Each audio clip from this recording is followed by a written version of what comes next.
सो praise Lord, जय मसीह की। परमेश्वर का धन्यवाद हो आज एक बार फिर से सुंदर समय के लिए, और जाने वचन की सच्चाई चैनल की एक और नई वीडियो में आप सभी का स्वागत है।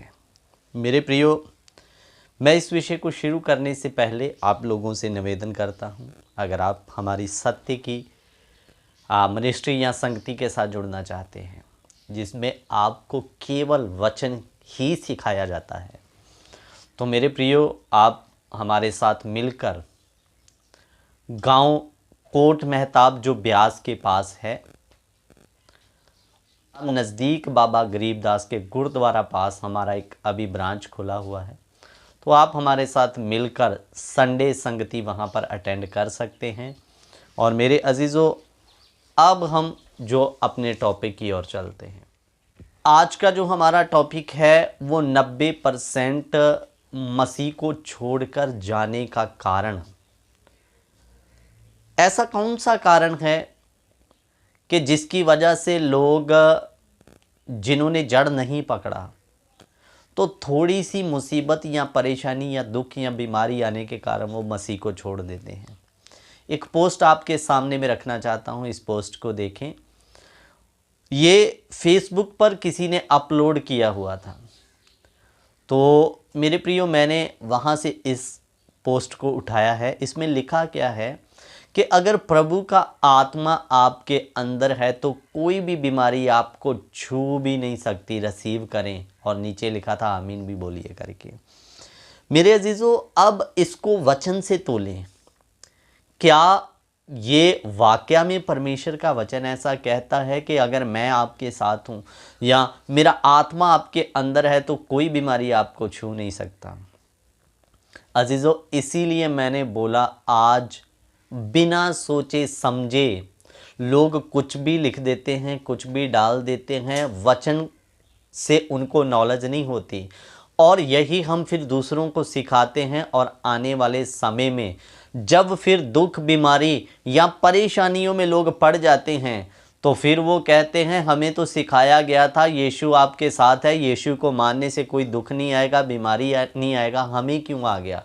तो वो तुरंत मसीह को छोड़कर चला जाता है। लेकिन वचन आपको कोई ऐसा झूठी तसल्ली नहीं देता। यीशु को मानने से आप पाप से मुक्त होते हैं, आप श्राप से मुक्त होते हैं, आप पापों से मुक्त हो जाते हैं। मेरे प्रियो, वो आपकी बड़ी बड़ी और भयंकर बीमारियों को चंगा करने की वो ताकत रखता है, इसमें कोई शक की बात नहीं। लेकिन ऐसा कहीं वचन में हमें, मेरे प्रियो, नए नियम में कोई ऐसा वचन नहीं मिलता जिसके द्वारा आप ये कह सकें कि प्रभु का आत्मा हमारे अंदर है तो जिंदगी में कभी हम बीमार नहीं पड़ेंगे।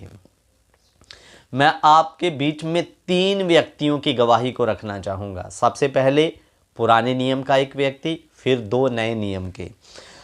मेरे प्रियो, आप सबसे पहले पढ़िए अय्यूब की किताब, उसका 1 अध्याय फटाफट से निकाल लेंगे। अय्यूब 1 अध्याय,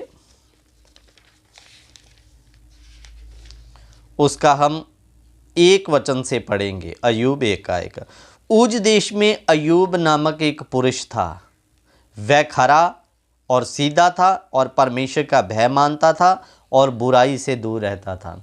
इधर देखिए मेरे प्यारों, लिखा ऊज देश में एक अय्यूब नाम का मनुष्य था। वो खरा था, सीधा था, परमेश्वर का भय मानता था और बुराई से दूर रहता था। यानी कि इधर इसकी कमी नहीं, इसकी खूबियां ही बताई गई है।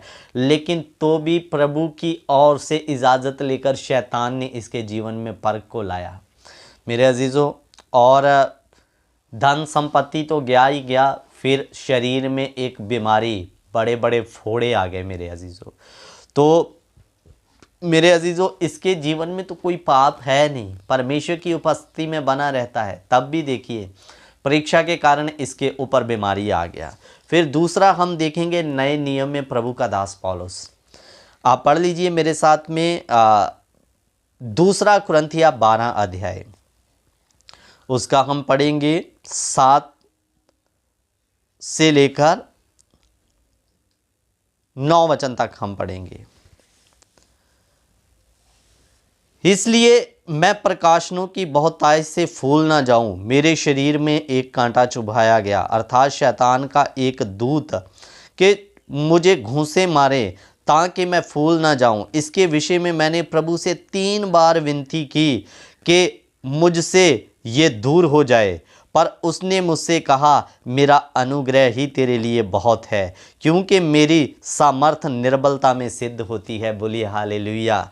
मेरे प्रियो, इधर प्रभु का दास पौलुस मसीह सेवकों से सबसे ज़्यादा परमेश्वर के प्रकाशन और वचनों और पत्रियों को लिखने वाला एक परमेश्वर का सेवक है।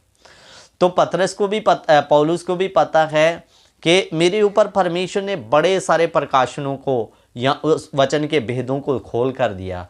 तो वो क्या कहता, इसलिए मैं प्रकाशनों की बहुताई से फूल ना जाऊं।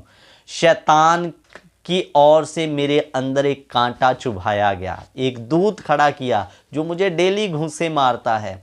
और लिखा, मैंने 3 बार प्रभु से विनती की कि ये कांटा मेरे से हट जाए, लेकिन परमेश्वर ने इसे हटाने की बजाय एक आवाज मुझे दिया, मेरा अनुग्रह ही तेरे लिए काफी है और इस निर्बलता में मेरी सामर्थ सिद्ध होती है। बोलो हालेलुया। मेरे प्रियो, ध्यान देकर सुनिए।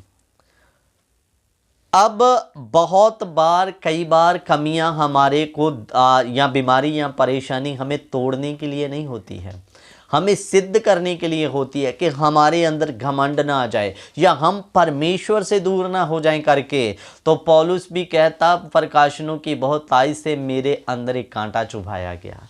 बाइबल के बड़े बड़े विद्वानी या इतिहासकार बताते हैं कि शायद हो सकता है कि ये कोई बीमारी रही हो। और पौलुस कहता, मैंने 3 बार प्रभु से विनती की।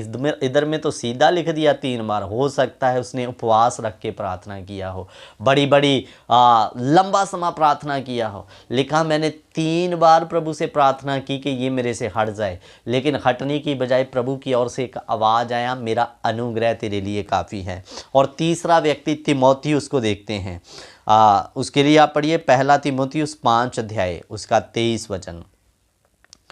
भविष्य में केवल जल का ही पीने वाला ना रहे, पर अपने पेट और अपने बार बार बीमार होने के कारण थोड़ा थोड़ा दाखरस भी काम में लाया कर। मेरे प्रियो, इधर प्रभु का दास पौलुस तीमुथियुस को खत लिखते समय कह रहा है कि तू केवल जल का ही पीने वाला ना रहे, तुम्हारे पेट की समस्या के कारण और बार बार बीमार पड़ने के कारण थोड़ा कभी कभी दाखरस भी काम में ले आया कर करके। मेरे अजीज़ों, इधर में प्रभु का दास तीमुथियुस जो परमेश्वर के खरे वचनों को सीख रहा था और लोगों को बता रहा था, और पौलुस की अगुवाई और पवित्र आत्मा की अगुवाई में चल रहा था। तो इधर पौलुस कहता, उसके बारे में साफ और क्लियर लिखा, वो भी बार बार बीमार पड़ रहा था, तो पेट में उसके कुछ प्रॉब्लम थी। तो मेरे अजीज़ों, ये 3 वचन बताने का आपको उद्देश्य क्या है कि आप किसी को झूठा दावा ना करें कि आप परमेश्वर में एक बार आ गए तो ज़िंदगी में कभी बीमार नहीं पड़ोगे, क्योंकि ये झूठे दावे आप कर तो देंगे, लेकिन व्यक्ति अगर बीमार पड़ गया तो उसका पूरी रीति से ईमान परमेश्वर से टूट जाएगा, क्योंकि ऐसा कोई वादा है ही नहीं। उसका नाम है यहोवा राफा, चंगा करने वाला। वो चंगा करता भी है, लेकिन ऐसा नहीं कि एक बार चंगा हो गया तो जिंदगी भर आपको बीमारी नहीं आएगी। ये रॉन्ग टीचिंग है, ये रॉन्ग शिक्षा है। इसीलिए 90% लोग जिनको ये सिखाया जाता है यीशु को मानने से तुम्हारे ऊपर बीमारी नहीं आएगी, यीशु को मानने से तुम्हारे ऊपर गरीबी नहीं आएगी। मेरे प्रियो, वो थोड़ा समय चलते जरूर हैं, लेकिन जैसे ही उनको परेशानियां या मुसीबतें घेर लेती है, फिर वो यीशु के नाम की निंदा करके अपने पुराने जीवन में चले जाते हैं। ऐसी एक नहीं, हजारों उदाहरणें पड़ी हुई हैं मेरे प्रियो। इसलिए लोगों को सही दिशा दीजिए, उन्हें कहें यीशु मसीह आपकी जिंदगी में आया, वो आपको पूर्ण पाप से छुटकारा देने आया, वो आपको श्राप से छुटकारा देने आया। वो चंगा करता है, लेकिन हमें बुरे हालातों में भी उसके साथ खड़े रहना है। जैसे पौलुस कहता, कौन मुझे मसीह के प्रेम से अलग कर सकता है। लोगों को सिखाएं कि अगर कठिन या बीमारी या मुसीबत भी आ जाए तो बने रहें। मेरे प्रियो, मैं कल एक पोस्ट पढ़ रहा था, उसमें क्या लिखा, बुरे समय में भी विश्वास में खड़े रहना एक असल विश्वासी की निशानी है। विश्वासी वही है जो हर परिस्थिति में प्रभु पर विश्वास करके, मेरे अजीज़ों, हर बुरे हालात में खड़ा रहता है, क्योंकि उसको पता है अगर ये बीमारी आई तो चली भी जाएगी, क्योंकि मेरा प्रभु चंगा करने वाला परमेश्वर है। लेकिन ये कहना कि अब उसके पास आ गए, उसका आत्मा आपके अंदर है तो आपको छू भी नहीं सकती, ये रॉन्ग टीचिंग है। तो मेरे प्रियो, मैं आशा करता हूँ इन चीज़ों से बचें, लोगों को सत्य सिखाएं, ताकि लोग मसीह के साथ गंभीरता से जुड़ें, उनका नाता प्रभु के साथ गहरा हो। नहीं तो आप झूठ सिखाते जाइए, लोग आएंगे, 10 दिन रुकेंगे, फिर भागेंगे, ऐसा होता रहेगा। सो प्रभु आप सबों को इस बात के द्वारा आशीष दे। अच्छा लगे तो इसको शेयर ज़रूर करें। सभी को जय मसीह।